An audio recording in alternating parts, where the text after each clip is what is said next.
All right, happy July 4th weekend. My name is Brandon LeFevre. I am the youth pastor here. I have the honor, privilege of being able to do that. But y'all really hit the jackpot this morning because you got the intern hosting and the youth pastor speaking. So y'all really hit the jackpot this morning. But I can see some of you men like, I told you I could have stayed home to watch that brisket.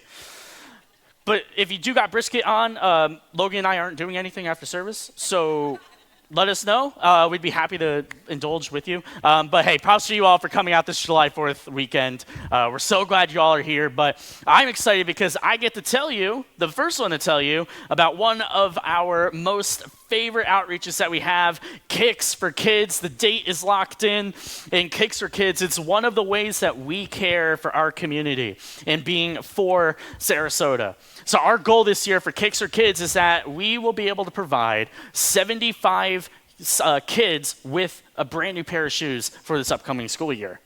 So that's our goal, but we need your help. We need you, the amazing people of Hope City Church, to help us hit and exceed that goal. So we need people, one, to be the hands and feet of Jesus on August 3rd here at the church. Kicks for Kids will be held here at the church. You can sign up to serve online. You can find out more information by tapping your phone on the circles on the seat back in front of you. But we'll also begin accepting shoe donations in 2 weeks on July 21st. So you can find out more information online. Again, just tap your phone on those circles, and you can sign up online to serve also. But I'm excited this morning because I believe that this message I have for you all will be something that every single one of you will want to come back to at some point in your life. In fact, this whole series, Masterclass, that we've been going through as a church will be something that you'll just want to revisit. We've heard so many good things. Over the past month or so, we've been answering some of the harder questions that we ask ourselves about God in the Bible. And this series, it's really helped me grow, and I know it's done the same for you. So if you've been popping in and out throughout the summer, or you're just joining us today, I'd really encourage you to go back and listen to everything that has been talked about up to this point. But back when I was a freshman or sophomore in high school, I was attending this church at the time, and the high school ministry there was a little touch and go. There was a lot of turnover with the high school pastors that were there, and there wasn't a lot of momentum happening, so everything just kind of stopped for a season.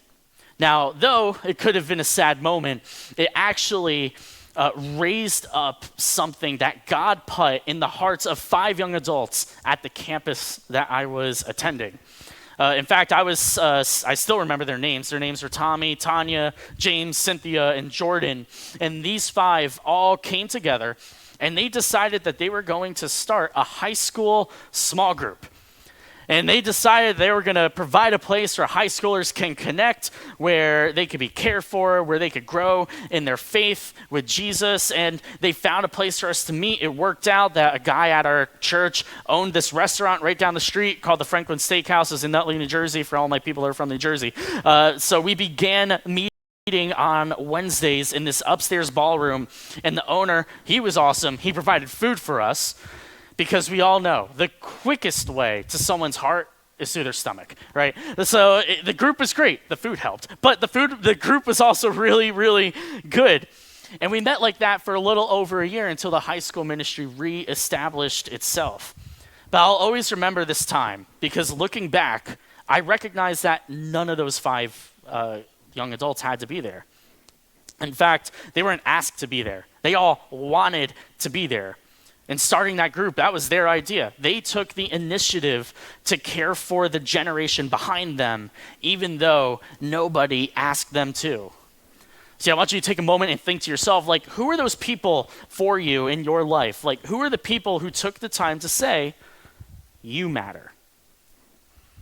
You could probably remember some of the names in your life that helped shape who you are today. And it may not be a youth pastor or a church leader, but it could have been a coach, it could have been a teacher, another family member, or maybe a friend's parents. I'll always remember my one small group leader when I was in high school, Mark. He told our group something that always stuck with me. He said, guys, I'm here because you're the ones who are pouring into my kids as they get older. See, for him, making sure that there were strong Christian men who were going to be examples for his kids was far more important than what he could be doing on a Sunday or Wednesday night. See, these leaders, these young adults, they answered not just a call that God put on their hearts, it's a call that God puts on every single one of us. The call to raise up the next generation goes a lot further than just the youth pastors, teachers, and coaches of the world. It goes to everybody. It's all of our responsibility. See, no matter if you're a parent, grandparent, young, old, single, married, whatever, we all have an obligation to care for the next generation.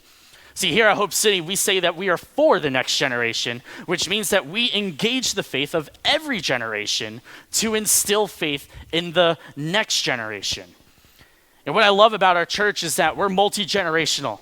We have so many generations represented in this church. And the thing is that there may not be a generation ahead of you, but there is always one behind you. You see, being a multi-generational church, it allows us to continue to pour into the next generation and into the generations behind us.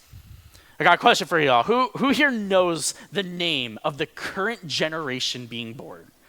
Just call it out. Who knows? Gen Alpha. I heard it in the back. Gen Alpha. That's right. You see, Generation Alpha, they affect all of us in this room.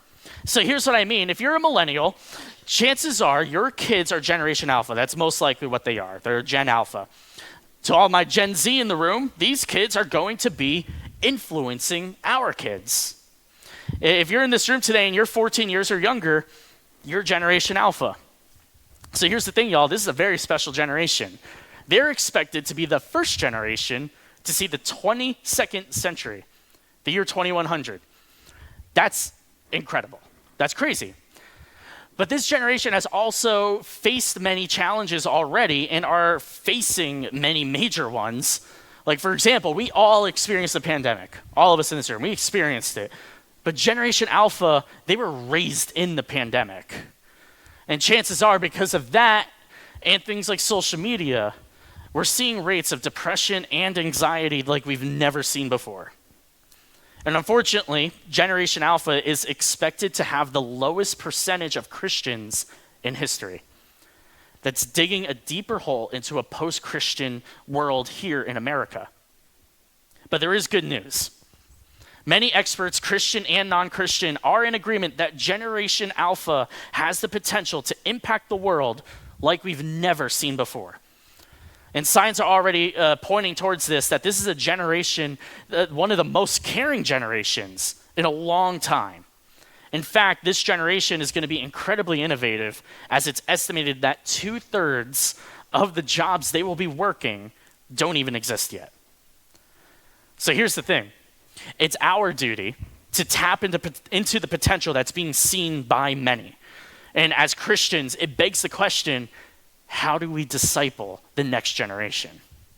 Like, it's great if we have good faith. It's great if I have good faith, right? But what good is our faith if we don't pass it on? And the harsh reality is this: our faith can't save the lack of faith in others. So it's our duty to do what we can to disciple those behind us. And discipling Generation Alpha, it should be a top priority in all of our lives because they have the chance to spread the gospel like never before. Look at the way technology is advancing right now. They have the opportunity to literally bring the gospel to the ends of the earth. So today, we're going to be looking at a man who cared for the next generations of Christians that would come after him. And that man was Paul in the New Testament. And Paul, before he was Paul, he was Saul. And he was killing Christians. Like, it was his mission to eradicate all Christians in the world. But then he had an encounter with God. And that encounter, it changed his life forever. And Paul changed his name to Paul, and he became a champion of the faith. And then he made it his mission to spread the gospel. It's everywhere. See, a part of Paul's story is that he took a boy named Timothy under his wing. That's one of the things that Paul's known for. And Paul knew he wasn't going to be around forever. He knew he had to pass his faith on to the next generation. See, a lot of times when we think of Paul, we give Paul and Timothy, we give a lot of credit to Paul, maybe all the credit to Paul for the discipleship of Timothy. But the thing is that there was actually two very important people that played a role before Paul ever came along. I want you to check out what Paul writes to Timothy in 2 Timothy 1:5. It says, I remember your genuine faith, for you share the faith that first filled your grandmother Lois and your mother Eunice. And I know that same faith continues strong in you. I want you all to see what Paul's calling out here. He is calling out the faith of his mother and his grandmother. You see, their faith shaped Timothy's faith first. Paul helped Timothy along, but everything began at home first. The same is true in my life. My parents, they laid the groundwork of faith in my life. One thing about me is that I'm a servant. I love to serve, right? And I always have. A big reason why is because that's what was modeled for me when I was a kid. My dad, he was an usher at the church we were attending when I was a child back in New Jersey. And I knew it was his week to serve when I would get up in the morning and he would be in the kitchen getting breakfast, and he would be in his suit, tie, dressed up. He had these black cowboy boots he always wore when he was serving too. So I knew it was his week to serve when he was dressed up before us to go to church. So he would leave, and my mom and I, we would follow after. And when we'd arrive, he'd be at the sanctuary doors, welcoming people, handing them a bulletin as they came in. After worship, I'd see him walk down to receive the offering that morning. And then if we had communion that Sunday, then he'd come back down again at the end of service to help pass communion out. And when I was 10, I said to them, I want to do that. That looks fun. And Mom was like, all right, sounds good. So she went out, she bought me a black suit, tie, pants, and matching cowboy boots to match my dad. And then the next Sunday he was serving, I got up with him, put my stuff on, and off we went. We went to go serve. And that was a big portion about why I am the way I am. And I also saw that my parents were on the prayer team. They were always praying for people. And they also led a weekly small group. So every week I would see my parents caring for other couples around them. See, my parents, they truly modeled to me what it looked like to serve God and to serve others. See, discipling the next generation, it begins with you. It begins with modeling what we want to see the next generation do.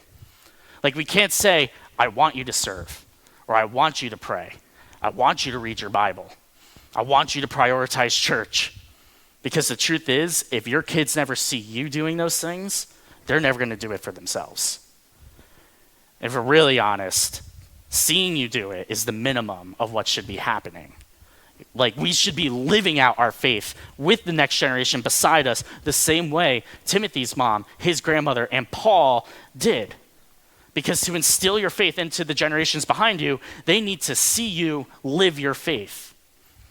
In Deuteronomy 6, after Moses received the 10 Commandments, he gives specific instructions to the people of Israel. I want you all to take a look at what he says. He says, listen, O Israel, the Lord is our God, the Lord alone, and you must love your God with all your heart, your soul, your mind, and strength, and you must commit yourselves wholeheartedly to these commands that I am giving you today. Repeat them again and again to your children. Talk about them when you are at home and when you're on the road, and when you are going to bed and when you are getting up. Tie them to your hands and wear them on your forehead as reminders. Write them on the doorposts of your house and on your gates. You see, Moses, he tells the Israelites to not just tell their kids, hey, here's the 10 Commandments, here's what they are, tell them. He's telling them to teach it to them. Like, that means living it out. That means repeating it. In verse 7, he says, repeat it, talk about it wherever you go. Post them everywhere. Discipling the next generation begins with you. You see, since the pandemic, studies have shown that Generation Alpha has actually been the most connected generation to their families in a long time. For instance, like, kids nowadays, more often than not, would prefer to just be home with their families than to go out with friends. That actually puts more emphasis on the importance of discipleship being in the home, because that's where they're going to learn it the most. See, the Bible says in Proverbs 29:17, it says, discipline your children, and it will bring you peace of mind and give you delight. And a lot of times we read this, we'll think, all right, discipline, that means like punishment, right? But that's actually not the case. In this context, discipline means to teach or to train. It's our duty to teach our children what is right. And you know what happens when we do that? It brings us peace and delight. It's right there. And the reason it brings us peace and delight is because when we build a strong, firm foundation for our kids, they can and will stand against culture. They will stay on the path that God has for them. Church, I need you all to know this verse is for far more than just the parents here in the room. This is for all of us. This is where we all have a part, because discipleship, it may start in the home, but it's refined in church and in community. Like Hope City Kids, if you got a kid in here, just know, Pastor Megan does an incredible job in there. She puts so much time and care and energy into making sure that the kids' experience isn't just only fun, but they're also being discipled. The reason we do what we do in Hope City Kids is because we want to partner with parents to help develop a faith that sticks. And Pastor Megan, she makes sure that there are resources for parents so discipleship does not stop when you leave these doors here on Sundays. Because discipleship, it needs to continue in the home during the week. Like the ways that we do this, she has devos for parents that literally go with everything that they're talking about in the rooms during the month. She has stickers with the verses for the month, like literal stickers. You can stick them up, just like it says in Deuteronomy. The window clings, so that way your mirror doesn't get messed up. Your kids can stick it to the mirror that they brush their teeth in front of in the morning. She has crafts. Like the reason your kids will sometimes walk out of there with a noisemaker, it's not to annoy you, as much as it probably does. You can't wait to throw that thing out. But it's so your kids will remember to make a joyful noise unto the Lord. Like parents, today is a new month. We're in a new month this month. Pastor Megan has brand new stuff for you today that you can take home for your kids. So discipleship, it does not end with us here at church. We need you in the home as well to do this. We need each other. This is a team effort. Discipleship, it's more than just training and teaching, but it's also passing on your wisdom. Like, believe it or not, we all have wisdom here in this room. Wisdom, it comes from the different experiences that we all have in our life. And whether those experiences are good or bad, we gain wisdom from them. Like, it's the reason why you don't stick your hands in fire, right? Because someone, when you were younger, taught you, fire's hot, don't do that. Or you learned the hard way, and you played with fire. Right? So about 4th of Julys ago, I was going up to a friend's lake house in Pennsylvania. I was living in New Jersey at the time, and in New Jersey, you can't buy fireworks because it's New Jersey, of course. But in Pennsylvania, you can. You can buy like real fireworks and shoot up in the air and make a big boom. It's great. So on my way up, I stopped at a fireworks store, and like any 20-something would do, I bought what looked cool because that's the only logical way to pick out fireworks. And amongst the $250 of fireworks that I bought 2 bricks of firecrackers. Now, I'd always seen firecrackers in like a small strip, and it's like 10 seconds of fun. You light it and you throw it like it's fun, right? But never have I seen it in a brick. This thing was as big as my head. It was huge. So we're getting ready to shoot off fireworks because America, and my friend's dad walks over and he's like, ooh, firecrackers. There's only one thing to do with these, and he tosses it into the fire pit that we're all sitting around. I'll tell you, when that brick ignited, we were getting hit with debris. Embers were going everywhere. The stone around the fire pit was getting moved. Like, it sounded like we were being attacked. The next door neighbor walked out and was like, are you guys good? What's going on over there? Probably not the smartest thing that we've done, but it for sure was memorable. I learned that day that throwing a brick of firecrackers into a fire is probably not the greatest idea. Take it from me, I don't recommend doing that. But here's the thing, is that discipleship works in that same way, is that the wisdom that we learn from the experiences of our life we should pass that along. You see, instead of telling your kids, hey, you probably shouldn't throw firecrackers into a fire pit, you're passing along the things that you've learned about God, and you're passing along the spiritual disciplines that you've learned. See, there's no question that parenting is hard. That's why you need other people to come alongside your family. You need people to speak into your kids' lives. And that's why when it comes to discipling the next generation, we need to teach them to discern what is right. You see, you need to be an example of what it means and looks like to live a life following Jesus. You need people to be the same examples of faith that you want your kids to have. And you need people who are going to stand alongside you and hold you up when things get tough. You need people who are literally going to care about the future of your kids as much as you. See, one of the things you could do for the next generation is to pray for the next generation. It's like there's two specific things we should be praying for. The one thing is this, is that we pray to God to bring the right people into our kids' lives. The second thing is that we need to pray for God to bring the right people into our life. So here's the truth. It's not just kids that need direction in their lives. We all need direction in our lives. You see, I had someone tell me this a few years back, and I'll always remember it because it's so true, is that we should have 5 main people in our lives. Like this will help you visualize what I'm talking about. We should have 2 people ahead of us, right? And these 2 people are the people that we are being discipled from. We're learning from them. They're teaching us. They're probably a little bit older than us, or they've been through the season that we're currently in.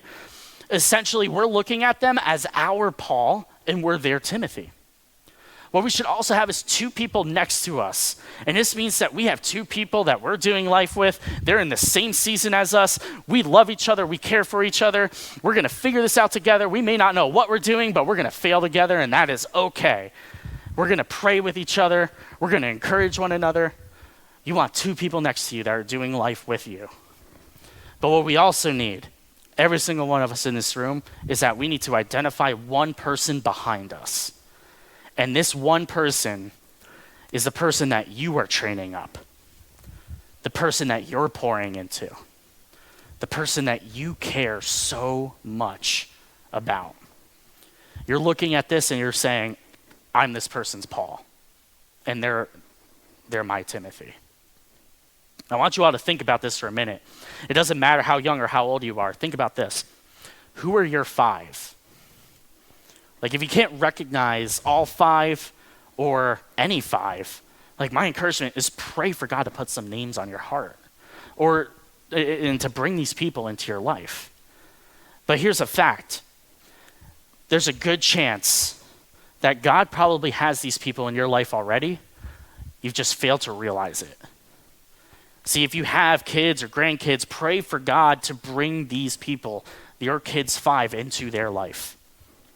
In 2 Timothy chapter 3, I want you to see what Paul warns Timothy of. He has a really big warning for him. He says, you should know this, Timothy, that in the last days there will be very difficult times. For people will love only themselves and their money. They will be boastful and proud, scoffing at God, disobedient to their parents, and ungrateful. They will consider nothing sacred. They will be unloving and unforgiving. They will slander others and have no self-control. They will be cruel and hate what is good. They will betray their friends, be reckless, be puffed up with pride, and love pleasure rather than God. They will act religious, but they will reject the power that could make them godly. Stay away from people like that. I mean, just look at this list that Paul has. People are only going to care about themselves. People will only care about money. People won't care about God. They'll only care about themselves. They'll be unloving. They'll be unforgiving. People will hate what's good. In verse 5, it says people will act religious but reject the power that can make them godly. Like Paul, he took the time to warn Timothy of what was to come. And that warning is just as much for us. Like, look at these verses. It sounds a lot like what we have to deal with today. And as time goes on, more and more people are going to be like that. And like, if Paul thought it was bad, like the world was bad 2,000 years ago, just imagine what he would think today. Like, y'all, we have to fight for the next generation because it's not getting easier. In fact, it's getting harder. It's really concerning when you actually look at the direction that Generation Alpha could be heading. Like, for example, did you know that biblical literacy is at the lowest point in history? We have people in America who have never heard the gospel before. There are people who you can literally walk up to and say, "Do you know Jesus?" And they'll respond with, "No, did he just move in down the street? Is he my new neighbor?" Or be like, "No, is he on TikTok? I could follow him right now. Like, just tell me, like, where is he at?" Like, here's another thing I found incredibly concerning. Only 15% of parents of Generation Alpha say the number one thing they want to pass down to their kids is their faith. 15%. You see, I share this because if we're going to fight for the next generation, we have to fight for the current generations, and we have to fight for ourselves. Ben Stewart, he's a pastor at Passion City Church in Washington, D.C., and he shared that what we see today is a result of what was done decades ago. It's the idea that what has been done upstream affects everything downstream. Like where we sit today, our culture today is a result of years and years of parents and kids who did not take their faith seriously. But we can make a difference. We can be the new upstream. We can be the generations that take a stand and say the discipleship of the next generation is going to come first before anything else. Church, God calls us to be for the next generation. I want you to think about this. What does it look like for you right now to be for the next generation? See, during Jesus' ministry, a group of parents, they brought their children to Jesus in the hopes that he would pray for them. But the disciples, they stepped in and tried to intervene and basically told the parents, "How dare you disturb Jesus with something like this? He's got better things to do than to deal with your children." But then Jesus told his disciples, "Let the children come to me. Don't stop them. For the kingdom of heaven belongs to those who are like these children." You see, those parents knew where their kids needed to be. They need to be with Jesus. See, a question we all need to ask ourselves is the life I'm living leading people to Jesus, or is it holding them back? You see, to be for the next generation, it means that we are living a life that leads the next generation towards Jesus. To be for the next generation means that we're going to commit to having a memorable faith. And when it came to Paul and Timothy, Paul called out the faith of Timothy's mother and grandmother. Parents, you want people to look at your kids and say, "I can see your mother and father's faith in you." Grandparents, you want the same thing. You want people to be able to say, "I can see your grandfather's faith in you." We should all want people who we disciple to say, "My faith is better because of Mark and Ruth. My faith is better because of Noah and Grace." Read your Bible with your kids. Pray out loud with your kids. Because those two things alone will make a world of difference. Because less than half of Generation Alpha parents will do one of those things with their kids. See, maybe you're sitting here and you're like, "Well, Pastor Brandon, I don't have kids. I'm not even a parent. How can my faith be memorable?" I want you to take a lesson from some of the many students that we have in Hope City Youth. Right now, we have over 20 students serving faithfully on Sunday mornings here at Hope City. That is 20 youth serving the next generation. Like if you walk through our church, you'll see students who are helping out with guest connections. They're welcoming people as they come in. You'll see youth serving in Hope City Kids. You'll see our youth everywhere. But this is what two of our youth had to say about why they serve. One said this: "I love Hope City Kids because I get to help kids grow closer to Jesus. I enjoy giving kids a fun experience at church." He's one of our seniors, our graduating seniors. He just started serving a little while ago, and he's loved it ever since. The next one is from one of our 8th grade students. She says, I love serving in Hope City Kids because I love to know that I am making an impact on the next generation. I also love what we do in there with the kids. We play games, do crafts, and it brings them joy, and it brings me joy too. Y'all, we have students here at the church who are actively passing their faith on to the next generation. That's awesome. And here's the thing. They need people like you to be able to invest into them, because their faith grows the most when they have someone who isn't mom or dad who says yes to being for the next generation. Being for the next generation means that you will prioritize community for your kids. Back when I was in high school, for me to be a part of the small group I was a part of, my mom had to drive me every single Wednesday to this group. It was 30 minutes from where we lived, and it was through the northern New Jersey traffic. For those of you who are up there, you know the northern New Jersey rush hour traffic is terrible. Sometimes she had to drive me through the ice and snow. We almost got stuck on a hill one time. It was great. And to top it all off, she would literally sit out in the parking lot for an hour and a half until this group was over. If you were to ask her why did she do that, the first thing she would tell you is that she dreaded doing it every week. We're not gonna tell you that. Not gonna sugarcoat that. But she'd also tell you that it was completely worth it because of the way I was being poured into as a student. Because y'all, church should be the community we all prioritize. If we want the next generation to prioritize community, they have to see us in community, and we have to bring them to their community. I love what Proverbs 22 verse 6 says. It says, direct your children onto the right path, and when they are older, they will not leave it. When we intentionally invest in the next generation, we can change our neighborhoods, our cities, and our states and our country. We can lead the next generation toward the truth of the Bible instead of towards the truth of the culture and the internet. It takes intentionality. We have to be intentional with everything we do in order for the next generation to go in the direction they need to go. Parents, you need to know you're not the only disciple makers for your kids, but you are the primary disciple makers. It's up to you to take a stand and say your child's faith matters, and it all starts at home. It starts with what you model for your family. And for the rest of us, it's our duty to come alongside the next generation, whether it's pouring directly into them or it's pouring into those who are leading and teaching and raising up this next generation. We all have a duty to do something. There's different ways that you're able to be for the next generation, but one of them is through your generosity. When it comes to Hope City Youth, we never want finances to be a reason that someone cannot hear the word of God. During the year, we do several camps and conferences where students can come and be in an atmosphere where God can meet them personally. Like next Sunday, our middle schoolers, we're all heading up to Lake Aurora for a week-long camp where they will learn just how much God loves them.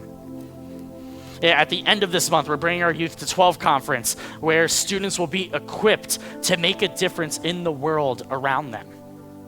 And throughout the year, we have all these different events where students can invite their friends who may never come to church. We have events so our leaders can continue to facilitate relationships and community in their small groups. Everything we do is so we can show students that we are here for them, and when they feel like their life is falling apart, they know that they have a leader who's going to walk alongside them and point them to the love of Jesus. See, we want every student to be able to attend these events, but for some families, it's actually hard financially for them to send their students.